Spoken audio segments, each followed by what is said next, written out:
Assalamualaikum warahmatullahi wabarakatuh. Alhamdulillahirrahmanirrahim. Salatu wassalamu ala asyrafil anbiya wal mursalin wa imamil muttaqin wa ala alihi wa sahbihi ajmain amma ba'du. Pemirsa khilafah yang dirahmati oleh Allah, jumpa lagi dengan program kesayangan kita, ini kabar petang. Hari ini kita akan membahas tema-tema ini dengan narasumber yang kredibel, tentu saja dari sudut pandang Islam. Inilah kabar petang selengkapnya.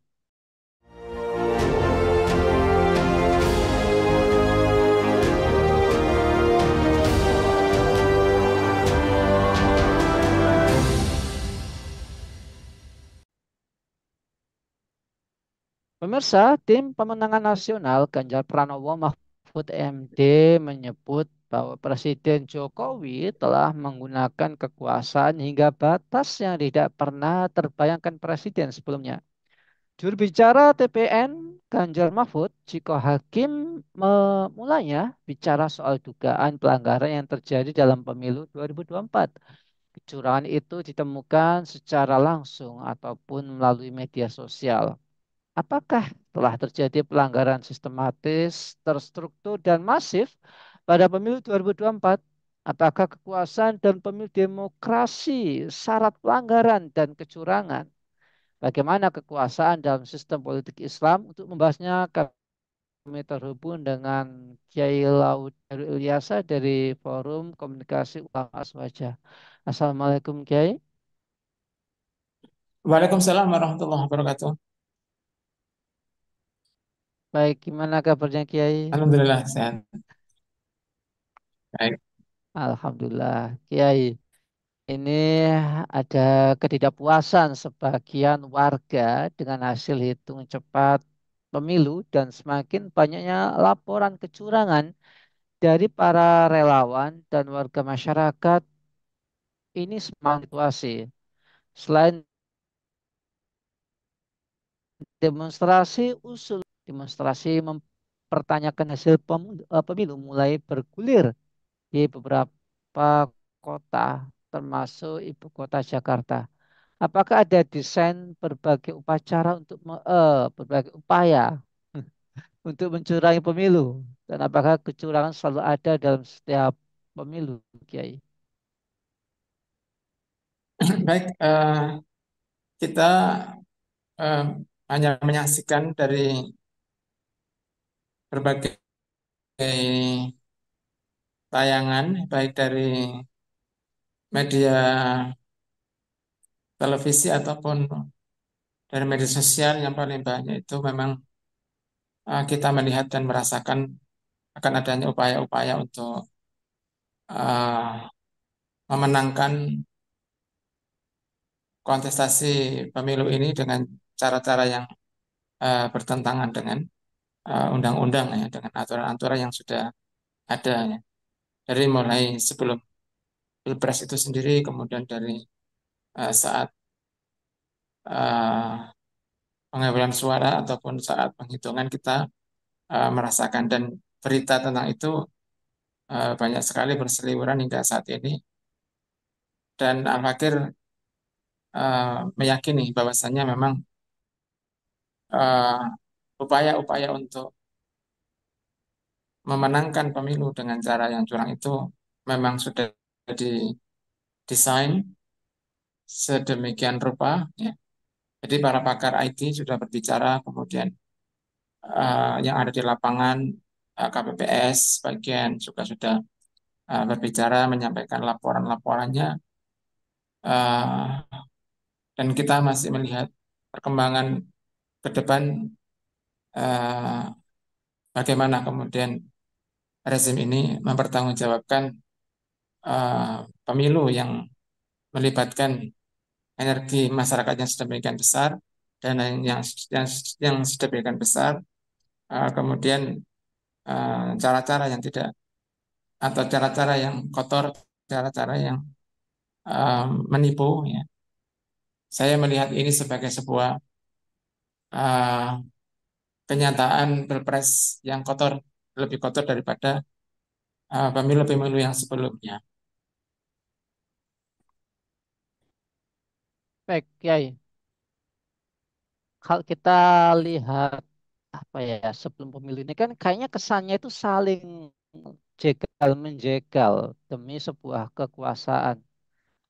Emang sebegitu pentingkah kekuasaan ini, Kiai, sampai harus jegal menjegal gitu ya, Kiai?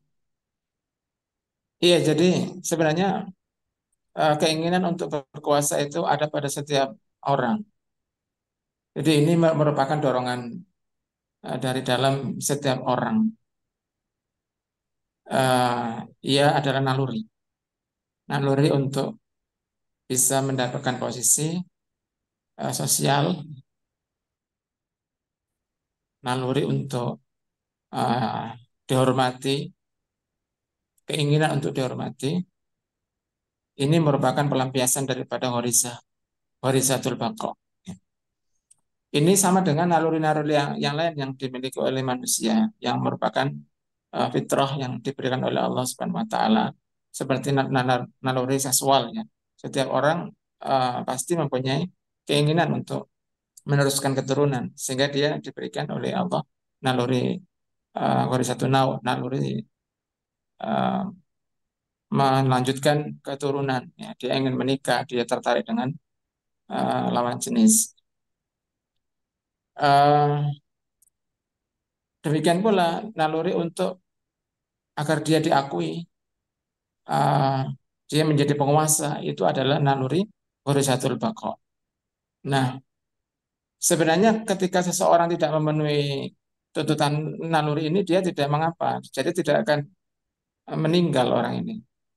Ya, ini berbeda dengan dorongan ketika seseorang harus memenuhi kebutuhan perut, ya, kebutuhan makan, kebutuhan minum, kebutuhan istirahat, di mana dia harus memenuhi saat itu. Kalau tidak dipenuhi, maka dia akan sakit, maka dia akan uh, mati. Ya. Nah, demikian demikian pula terkait dengan gorizatul baqa yang dimiliki oleh sebagian orang tentu uh, apa tingkatannya berbeda-beda. Ada orang yang kemudian sangat ingin untuk berpuasa, sangat tinggi ghorizatul baqanya, sehingga hubus syahadanya sangat tinggi. Dia ingin berpuasa dan dia tidak ingin diatur, dia hanya ingin mengatur saja. Nah, ini yang kemudian di dalam Islam boleh mempunyai apa naluri itu, tetapi naluri itu dikendalikan. Jadi Islam mengendalikan. Seperti Islam mengendalikan naluri seksual yang ada pada diri seseorang kemudian dilampiaskan dengan cara-cara yang dibenarkan oleh Allah Subhanahu wa taala melalui jalur pernikahan. Nah, ketika kemudian kita melihat orang begitu bersemangatnya untuk apa menjadi berkuasa, maka ini sudah uh,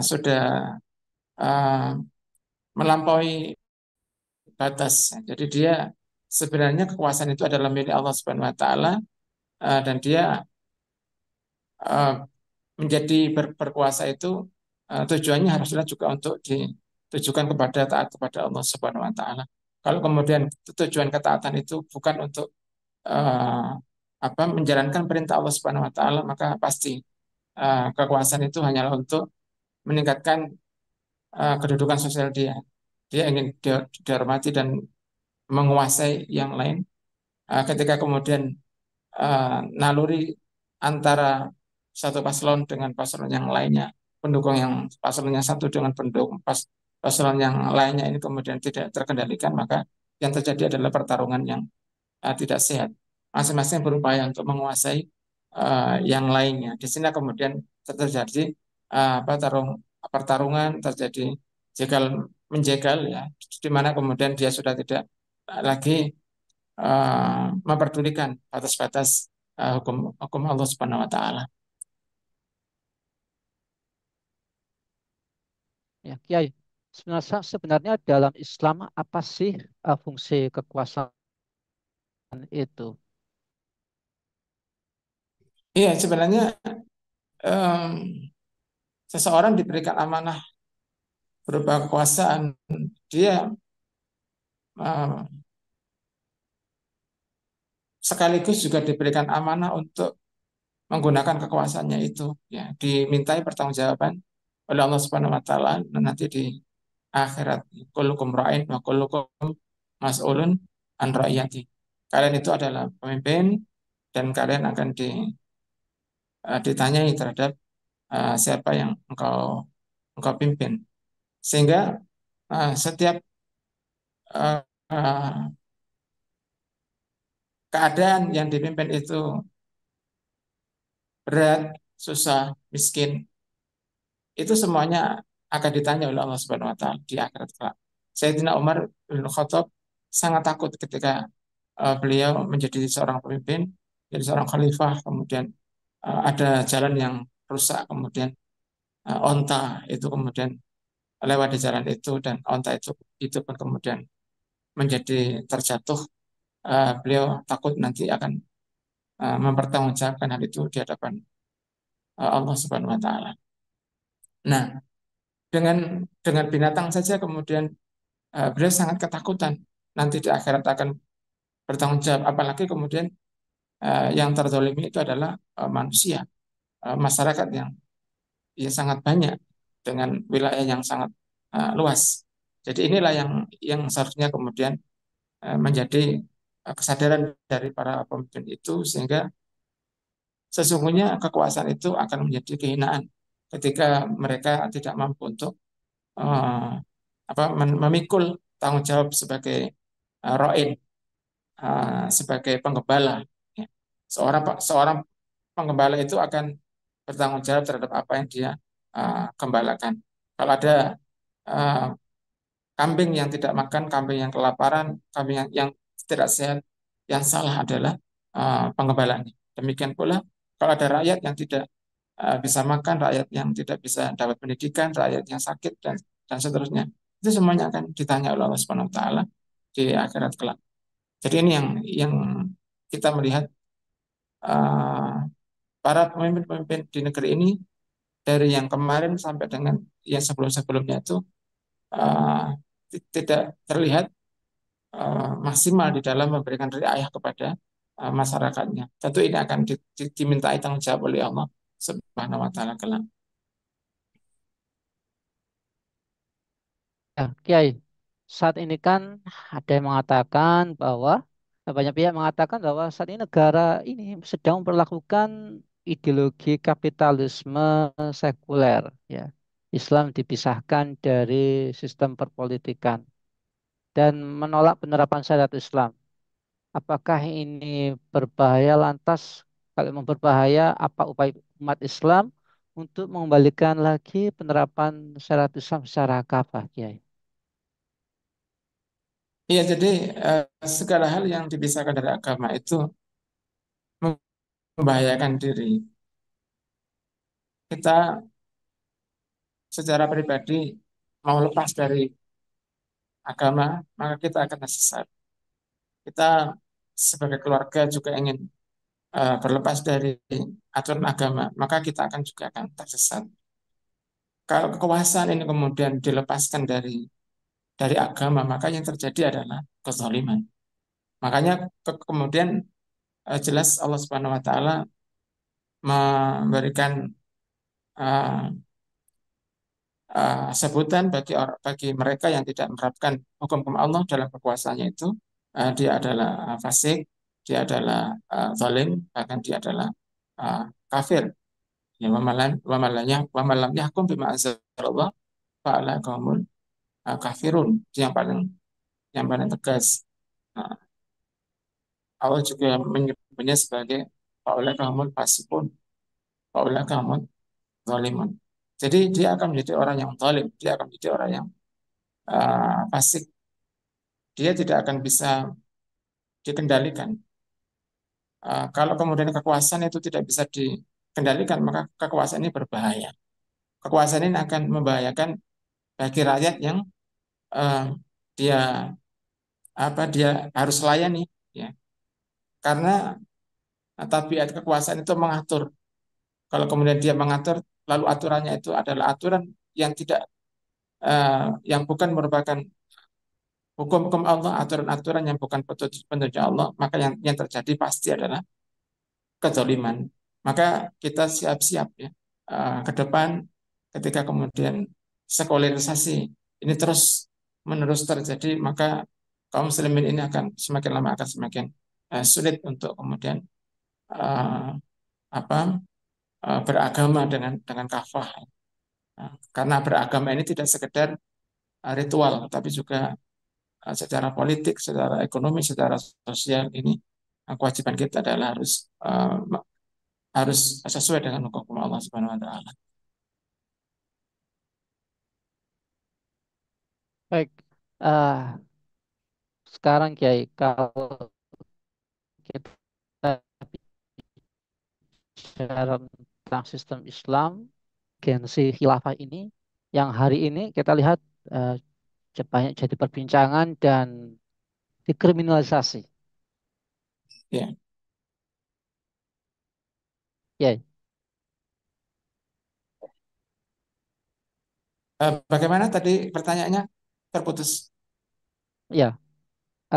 Apa urgensi penerapan khilafah yang istilahnya ini sekarang sedang diperbincangkan setelah itu dikriminalisasi. Nah, kira-kira urgensitas khilafah untuk perpolitikan di negeri ini itu seperti apa, Kiai?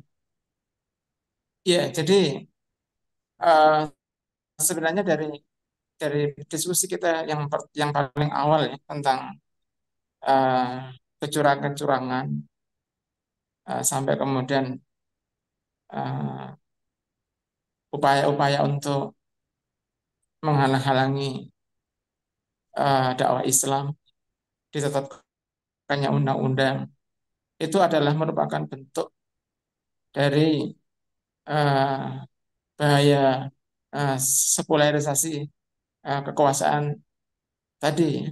Itu adalah persoalan hilir. Tapi persoalan hulunya, jadi persoalan usulnya, kaidah yang paling pokok itu adalah demokrasi itu sendiri sebenarnya. Demokrasi Al-Fakir melihat sebagai sebuah eh, cara memerintah yang paling barbar. Kita bisa bayangkan ya, Al-Fakir melihat ada satu berita di sebuah rumah sakit jiwa ya. Itu eh, ternyata orang yang pasien OGDC itu mendapatkan hak bersuara. Vote-nya itu dia dapat. Nah, ketika kemudian dalam logika demokrasi itu tentu jumlah dari pasien sakit jiwa dengan dokter spesialis yang ada di rumah sakit itu tentu lebih banyak yang sakit jiwa. Maka di dalam sistem demokrasi suara seorang dokter spesialis itu eh, sama dengan suara seorang yang sedang sakit jiwa. Satu dibanding satu, tidak ada perbedaannya. Maka di dalam konsep demokrasi inilah kemudian kita melihat bahwasanya tidak akan didapatkan kebenaran karena kebenaran itu didapatkan dari suara yang paling banyak. Sementara suara yang paling banyak itu adalah orang-orang yang tidak paham terhadap hukum-hukum Allah Subhanahu wa taala. Nah, sehingga kemudian kita melihat demokrasi adalah sistem yang paling barbar, sistem yang paling tidak sesuai dengan logika, sistem yang paling tidak sesuai dengan uh, syariat, sehingga di sini akan terus-menerus akan menghasilkan kezaliman demi kezaliman. Terus seperti itu. Maka Al-Fakir melihat kalau kemudian sistem sistem demokrasi itu sudah tidak lagi mampu untuk memberikan kesejahteraan di dunia, kemudian jaminan keselamatan di akhirat, maka kita sadar bahwa demokrasi bukanlah desain yang Allah berikan kepada uh, umat ini untuk menjadi khalifah fil ard. Tetapi desain Allah Subhanahu wa taala untuk mensejahterakan umat ini adalah dengan sistem Islam, dengan sistem khilafah.